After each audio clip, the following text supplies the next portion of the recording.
স্বামী শিবানন্দজি বলিলেন, ঠাকুরের শরীর তখন খুবই অসুস্থ, চিকিৎসার জন্য কাশীপুর বাগানে রয়েছেন। সেই সময় একদিন রাত্রে আমি সকলের জন্য রান্না করছিলাম, ডাল ভাত রুটি আর চচ্চড়ি। চচ্চড়িতে যখন ফোড়ন দিয়েছি, ঠাকুর ওপর হতে সে ফোড়নের গন্ধ পেয়ে জনৈক সেবককে জিজ্ঞাসা করলেন, হ্যাঁ রে, কী রান্না হচ্ছে রে তোদের? বাহ, চমৎকার ফোড়নের গন্ধ ছেড়েছে তো, কে রাঁধছে?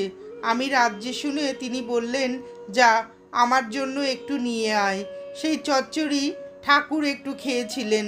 তখন তো ঠাকুরের কঠিন গলার অসুখ, কোনো জিনিসই খেতে পারতেন না। সামান্য একটু দুধে সুজি সেদ্ধ করে দেওয়া হতো, তাও অতি কষ্টে খেতেন। সব সময় তাও খেতে পারতেন না। তার ওপর মুহুর্মুহু ভাব সমাধি হতো যে বাহ্যিক কোনো হুঁশই থাকতো না।